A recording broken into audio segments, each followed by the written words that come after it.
Thursday afternoon chat. Your favorite artists with JR. Ladies and gentlemen, please welcome a first-timer on the show, Megan Woods. Hi. How are you? I'm good. How are you? I'm all right. It's good to... first-timers are always interesting for me because I can't rely on past conversations we've had.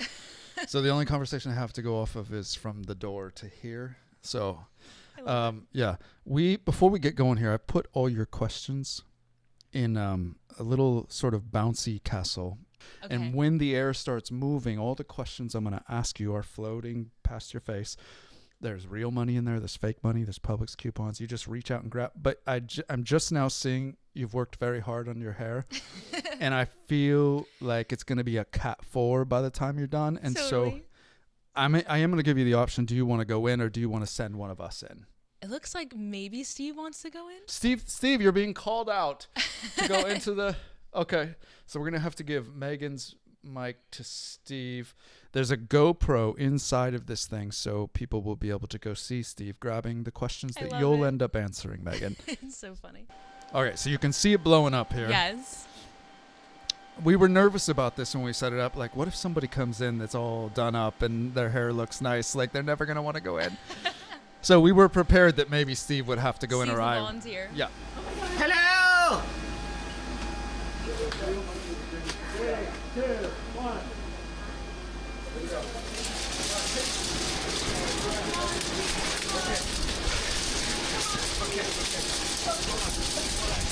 Hold on.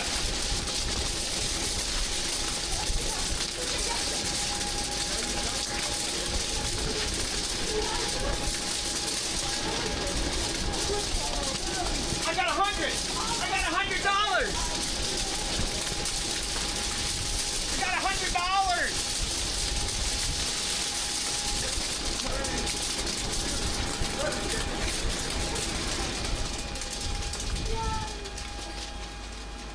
How you feel, buddy? If I dropped it, can I pick it up? Guys, who knows? We did pull some questions out of there. Let's hit one of them right now, Yeah. Megan. Before you do, concert goers that come and see me play, is you, yeah, would be very intrigued to know that before I go on stage, what? As soon as I get on stage, I like to wave, and I sing a song called History, which I love starting out with because it's like the old me is history. This is like my life with Christ. So Right. yeah. Okay. Let's say any artist that has passed on that you could bring back for 1 week to bust out an album for us. Oh my gosh. You can go way, way back. You can go, Whitney Houston. Ooh. Mm-hmm. And so she comes back for 1 week, pops into the studio for one more for us. Mm-hmm. Is she sounding like Whitney from back then, or is she adjusting to I want 2025? her to do Christian music, Ooh. like a gospel record. Yeah. I know they just put out one of her, but I want a recent one. Yeah. Oh wow. Yeah. I didn't know that. Like, is this like a Tupac scenario where they found the audio? I think so. I think they just Okay. had like a bunch of recorded songs. Oh, They wow. just put it out. Yeah. I didn't know that. I work in faith-based music, and I did not hear that. Okay, let's go. Let's go into The Truth right here. Yeah. It's in my mind, one of the best songs we started playing. It just pops coming through the speakers. Can you just walk me up The Truth, where it came from, DNA Yeah. of it? That's a really good question. I wrote that song out of my deepest struggles. I believe that we all go through times where we feel unworthy or unaccepted or unloved. And I wrote that song about the truth of just how God sees us and how God views us and, what he says about us. Because, once we know that truth, we can walk out in freedom. But I went through a period of time in my life where I did not feel worthy. I felt like any direction I turned, I didn't add up. And so it wasn't until I opened up the Bible and I started diving into identity scriptures, and it all just really clicked for me. And so I wanted to write a song that was really vulnerable from my heart and my deepest struggles, and just kind of create an anthem for people. You did.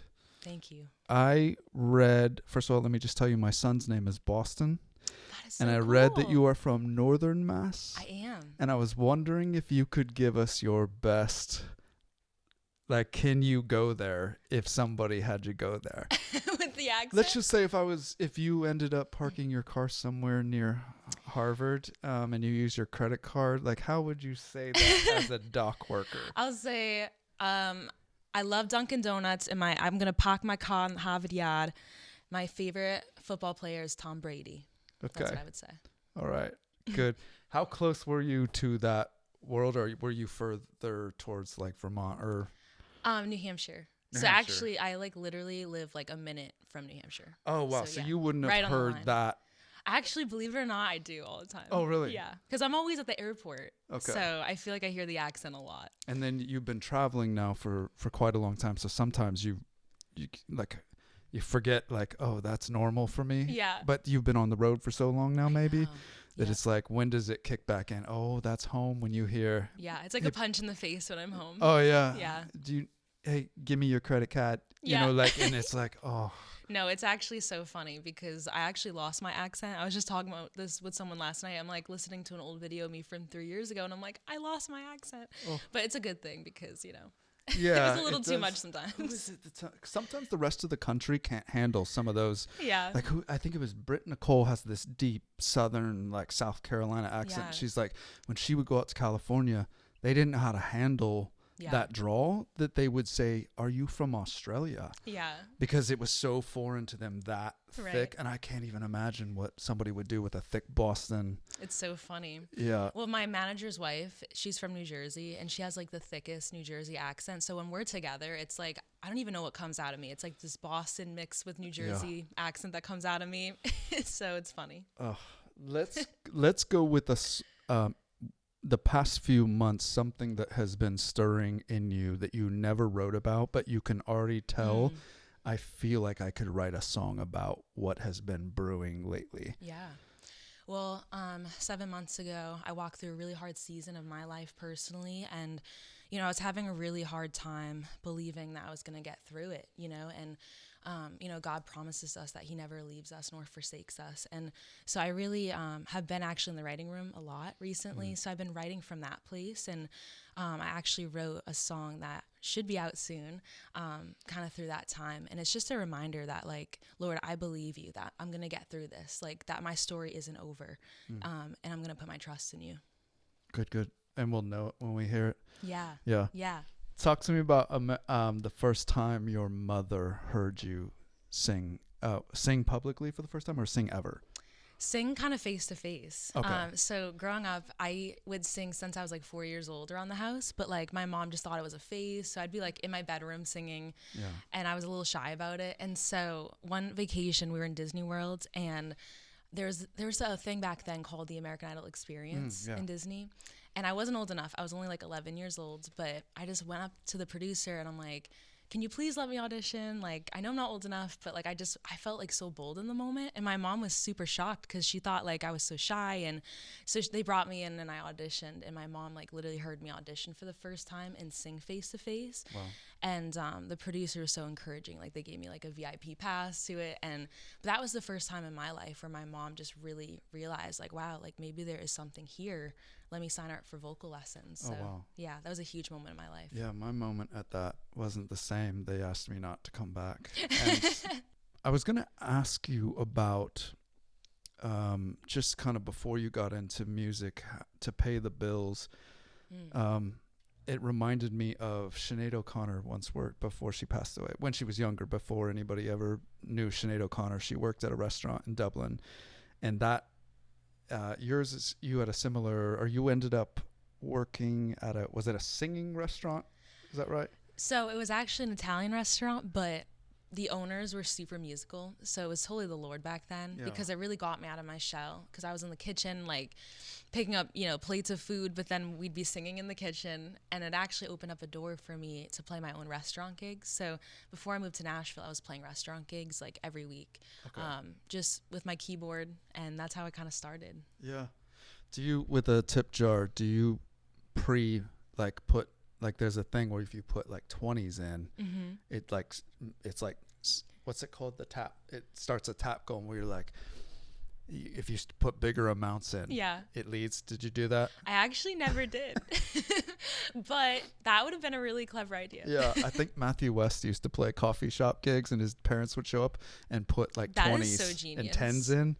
Well, Matthew West is so genius, so that makes sense. Yeah, I think it was his dad's idea, but we'll end on this one. If you had to go into a state of, what's that called, prep, where you go off the grid, how would you fare, and where would you go? So let's say you got to make a decision today. Are you staying in the Nashville area, or are you a Montana girl, or are you going back home? Well, I feel like it changes a lot. I like fall in love with states when I'm in it. Like every state, I'm like, I want to move here. Yeah. So I feel like I was just in Florida. So I feel like, and I'm not just saying this because Joy Femme, but Yeah. I actually would want to be in Florida. It's Yeah. so warm. It's so relaxing. So This is survival, Megan. So I'm going to be passing you on the freeway as you're coming down. So I take it you're not a prepper. You've not prepared for... I'm really not a prepper. Okay, either am I. I tell people, like, there's some people like that already have a kit ready. Like, if crazy times happen, they already... Like, Ryan Stevenson bought a bunker. Eye of the Storm, Ryan Stevenson. He already has a place he's going to go. Oh, wow. And, like, it's stocked, and he's ready. I will be a statistic.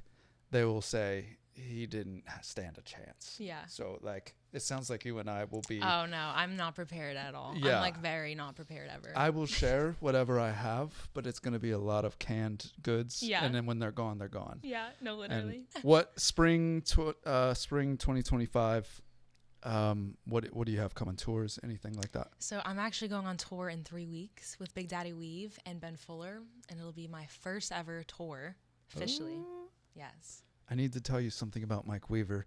He's the place people go on tour with Mike Weaver that their lives change forever. I can tell you stories of artists we played over the years, Chris August and even Ben Fuller, that when people end up on the road with Mike Weaver, it changes their story completely. Wow. And I tell him all the time, I'm like, I think this is a ministry for you.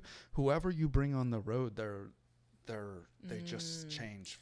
It's so funny you say that because literally I was just telling my manager that the other day. I'm like, I feel like my life is literally going to change on this tour. Yeah. Just spiritually. And then I just, we just film content together, like all of us, and just all of us coming together, Ben included, like we are just so excited to just see what happens on this tour, like all of our testimonies and just the songs that we already have out. I just feel like it's all about identity and just, being strong in the Lord, and just I'm really excited to see like what happens. Yeah. Awesome. Enjoy every moment of it. Thank you. And so we're much. loving the song The Truth. So thank you for so the time. much. Yes.